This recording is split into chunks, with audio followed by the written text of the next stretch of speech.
ಇನ್ನು ಸೌಜನ್ಯ ಮಾವ Vithal ಗೌಡಗೆ SIT grill. ಸ್ಥಳದಲ್ಲಿ ಕೇವಲ ಬುರುಡೆ ಮಾತ್ರ ಸಿಕ್ಕಿದ್ದಾಗಿ ಮಾಹಿತಿ. ಮರದ ಕೆಳಗೆ ಭೂಮಿ ಮೇಲ್ಭಾಗದಲ್ಲಿ ಬುರುಡೆ ಸಿಕ್ಕಿತ್ತು. ಎಸ್ಐಟಿ ವಿಚಾರಣೆ ವೇಳೆ ರಹಸ್ಯವನ್ನ ವಿಠಲ್ ಗೌಡ ಬಾಯ್ಬಿಟ್ಟಿದ್ದಾರೆ. ಬುರುಡೆ ಸಿಕ್ಕಿದ್ದ ಸ್ಥಳದಲ್ಲಿ ಅಸ್ಥಿಪಂಜರಕ್ಕಾಗಿ ಹುಡುಕಾಟ. ಕಾಡಲ್ಲಿ ಅಸ್ಥಿಪಂಜರಕ್ಕೆ ತಲಾಶನ ನಡೆಸ್ತಾ ಇರುವ ಎಸ್ಐಟಿ. ಈ 11A ಸ್ಪಾಟ್ ನಿಮಗೆ ನೆನಪಿರಬಹುದು. ಆರಂಭದಲ್ಲಿ 1 ರಿಂದ 13 ಸ್ಪಾಟ್ಗಳನ್ನ ಚಿನ್ನಯ್ಯ ಗುರುತು ಮಾಡ್ತಾನೆ. ಇದೆಲ್ಲ ಸ್ಪಾಟ್ಗಳನ್ನ ಅಗಿಯುವಂತಹ ಪ್ರಕ್ರಿಯೆಯ ಸಂದರ್ಭದಲ್ಲಿ 11A ಸ್ಪಾಟ್ ಹೊಸದಾಗಿ ಗುರುತಾಗುತ್ತೆ. ಆತ ಈ ಬಂಗ್ಲಗುಡ್ಡದ ಜಾಗಕ್ಕೆ ಎಸ್ಐಟಿ ಅಧಿಕಾರಿಗಳನ್ನ ಕರೆದೊಯ್ತಾನೆ. ಆ ಸಂದರ್ಭದಲ್ಲಿ ಅಲ್ಲಿ ಒಂದಷ್ಟು ಮೂಳೆಗಳು ಪತ್ತೆಯಾಗುತ್ತೆ. ಸಂಪೂರ್ಣ ಅಸ್ಥಿಪಂಜರದ ಮೂಳೆಗಳು ಸಿಕ್ಕುತ್ತವೆ ಭೂಮಿಯ ಮೇಲ್ಮೈ ಭಾಗದಲ್ಲೇ.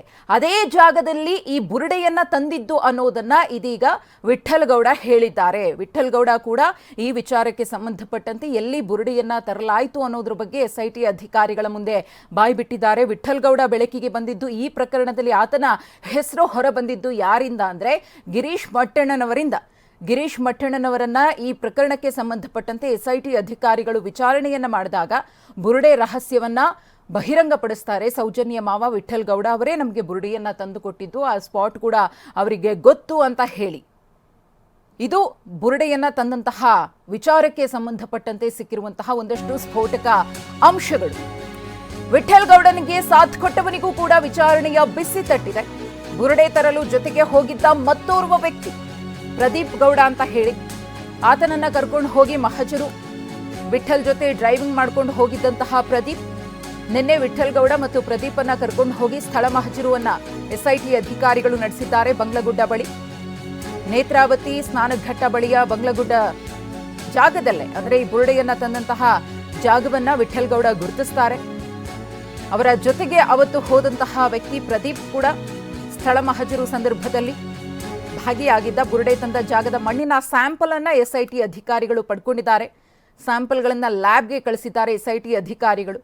ಬುರುಡೆಯನ್ನ ಆರಂಭದಲ್ಲಿ ತಂದಾಗ ಇದು ಅತ್ಯಾಚಾರಕ್ಕೆ ಒಳಗಾದಂತಹ ಮಹಿಳೆಯನ್ನ ನಾನು ಹೂತು ಹಾಕಿದ್ದೆ, ಅದೇ ಮಹಿಳೆಯ ಬುರುಡೆ ಅಂತ ಚಿನ್ನಯ್ಯ ಹೇಳಿದ್ದ.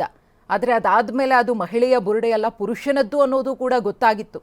ನಂತರ ಸಾಕಷ್ಟು ಕವಲುಗಳು ಬೆಳ್ಕೊಂಡ್ವು. ಈ ಪ್ರಕರಣಕ್ಕೆ ಸಂಬಂಧಪಟ್ಟಂತೆ ಇದೀಗ ಒಂದು ತಾರ್ಕಿಕ ಅಂತ್ಯವನ್ನ ಕೊಡೋದಕ್ಕೆ ಎಸ್ಐಟಿ ಅಧಿಕಾರಿಗಳು ತನಿಖೆಯನ್ನ ಚುರುಕುಗೊಳಿಸಿದ್ದಾರೆ. ಪ್ರತಿದಿನ ಈ ಪ್ರಕರಣಕ್ಕೆ ಸಂಬಂಧಪಟ್ಟಂತೆ ಒಂದೊಂದೇ ಹೊಸ ಹೊಸ ಸಂಗತಿಗಳು ಬಯಲಾಗ್ತಾ ಇದೆ.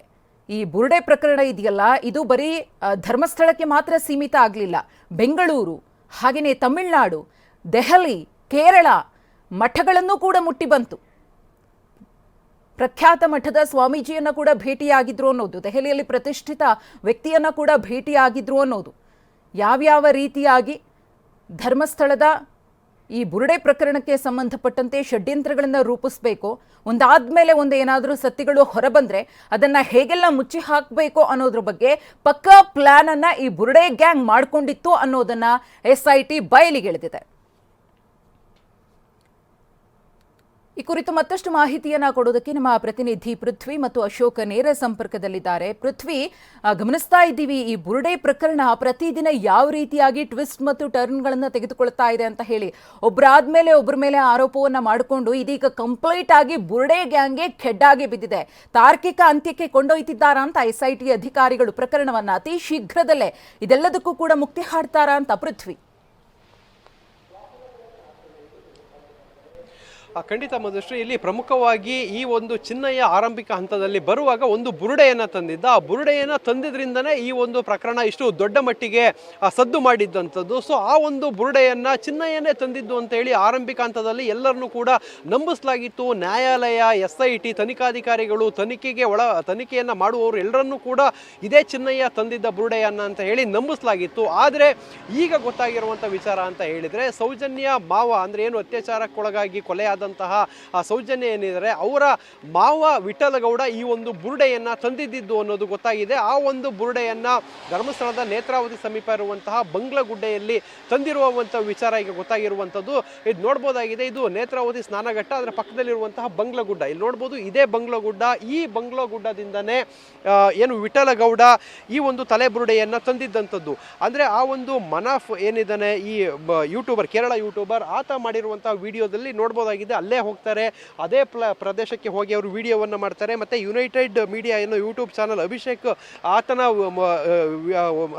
ಯೂಟ್ಯೂಬ್ ಚಾನಲ್ನಲ್ಲೂ ಇರುವಂತಹ ವಿಡಿಯೋಗಳಲ್ಲಿ ನೋಡ್ಬೋದು. ಇಲ್ಲಿ ಎಲ್ಲರೂ ಕೂಡ ಈ ಒಂದು ಬಂಗ್ಲೋ ಗುಡ್ಡಕ್ಕೆ ಸಾಕಷ್ಟು ಬಾರಿ ಭೇಟಿ ನೀಡ್ತಾರೆ. ಭೇಟಿ ನೀಡಿ ಅಲ್ಲೆಲ್ಲವೂ ಕೂಡ ಒಂದು ಷಡ್ಯಂತ್ರಕ್ಕೆ ಕೂಡ ಪ್ಲಾನ್ ಆಗುವಂಥದ್ದು. ಇಲ್ಲಿ ಪ್ರಮುಖವಾಗಿ ಏನು ಈ ಒಂದು ವಿಠಲ್ಗೌಡ ಈ ಬುರುಡೆಯನ್ನು ಈ ಒಂದು ಬೆಟ್ಟಕ್ಕೆ ಹೋಗ್ತಾನೆ, ಈ ಬಂಗ್ಲೋ ಗುಡ್ಡಕ್ಕೆ ಹೋಗಿ ಅಲ್ಲಿ ಆ ಭೂಮಿಯ ಮೇಲ್ಭಾಗ ಇದ್ದಂತಹ ಒಂದು ಬುರುಡೆಯನ್ನು ಎತ್ಕೊಳ್ತಾನೆ. ಬುರುಡೆಯನ್ನು ಎತ್ಕೊಂಡು ವಾಪಸ್ ಆ ಬುರುಡೆಯನ್ನು ತಗೊಂಡು ಬಂದು ಆ ಬುರುಡೆಯನ್ನು ಗಿರೀಶ್ ಮಟ್ಟಣ್ಣನವರಿಗೆ ಕೊಡುವಂಥದ್ದು.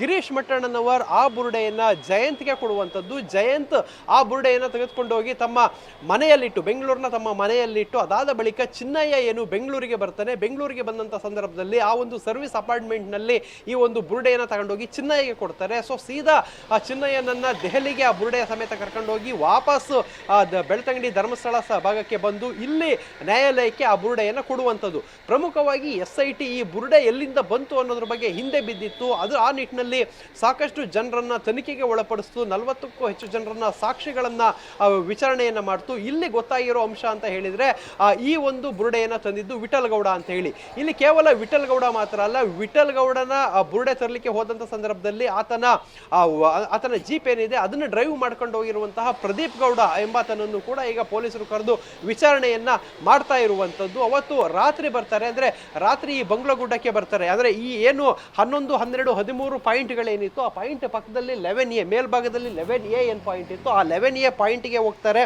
ಅಲ್ಲಿ ಸುತ್ತಮುತ್ತ ಹುಡುಕಾಡ್ತಾರೆ.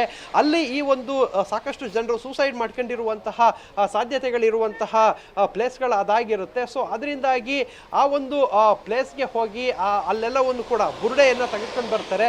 ಸೊ ಆ ಬುರುಡೆಯನ್ನ ತಂದ ಬಳಿಕ ಅಲ್ಲೇ ಕೆಲವೊಂದಿಷ್ಟು ವಿಡಿಯೋಗಳನ್ನು ಮಾಡ್ಕೊಳ್ತಾರೆ. ಅದನ್ನು ಕೂಡ ತಂದು ನ್ಯಾಯಾಲಯಕ್ಕೆ ಕೊಡುವಂಥದ್ದು. ಈಗ ಸದ್ಯಕ್ಕೆ ನಿನ್ನೆ ಸ್ಥಳ ಮಹಾಜರನ್ನ ಮಾಡಿದೆ. ಇದೇ ಪ್ಲೇಸಿಗೆ ಬಂದು SIT ಅಧಿಕಾರಿಗಳು ಇದೇ ವಿಠಲಗೌಡ ಮತ್ತೆ ಪ್ರದೀಪ್ ಗೌಡ ಇಬ್ಬರನ್ನೂ ಕರ್ಕೊಂಡು ಬಂದು ನಿನ್ನೆ ರಾತ್ರಿ ಸ್ಥಳ ಮಹಾಜರನ್ನ ಮಾಡಿರುವಂಥದ್ದು. ಸ್ಥಳ ಮಹಾಜರನ್ನ ಮಾಡಿ ಆ ಒಂದು ಈಗ ಬಂಗ್ಲಗುಡ್ಡೆ ಏನಿದೆ ಅಲ್ಲಿ ಎಲ್ಲಿ ಆತ ಬುರುಡೆಯನ್ನು ತಂದಿದ್ದೆ ಅಂತ ಹೇಳ್ದ ಅಲ್ಲಿನ ಮಣ್ಣಿನ ಸ್ಯಾಂಪಲ್ ಅನ್ನ ಕಲೆಕ್ಟ್ ಮಾಡಿದ್ದಾರೆ. ಆ ಮಣ್ಣಿನ ಸ್ಯಾಂಪಲ್ ಅನ್ನ ಈಗ FSLಗೂ ಕೂಡ ಪರೀಕ್ಷೆಗಾಗಿ ಕಳಿಸ್ತಾರೆ. ಸೊ ಅವರು ಬುರುಡೆ ತಂದಂತ ಸಂದರ್ಭದಲ್ಲಿ ಅಲ್ಲಿ ಏನು ಮಣ್ಣಿತ್ತು ಆ ಮಣ್ಣು ಮತ್ತೆ ಇಲ್ಲಿ ಸ್ಯಾಂಪಲ್ ಅನ್ನ ತೆಗೆದುಕೊಂಡಿದ್ದಾರೆ. ಆ ಎರಡೂ ಮಣ್ಣು ಕೂಡ ಈಗ ಮ್ಯಾಚ್ ಆಗಬೇಕು. ಒಂದ್ ವೇಳೆ ಮ್ಯಾಚ್ ಆಗಲಿಲ್ಲ ಅಂತ ಹೇಳಿದ್ರೆ ಮತ್ತೆ ಇವರು ಸುಳ್ಳು ಹೇಳ್ತಾ ಇದ್ದಾರೆ ಅಂತ ಅರ್ಥ ಆಗುತ್ತೆ. ಸೊ ಅದರಿಂದ ಈಗ ತನಿಖೆ ಇನ್ ಡೀಟೇಲ್ ಆಗಿ ಮಾಡ್ತಾ ಇರುವಂತದ್ದು. ಮಧುಶ್ರೀ, ಹಾಗೆ ಸಂಪರ್ಕದಲ್ಲಿರಿ ಪೃಥ್ವಿ.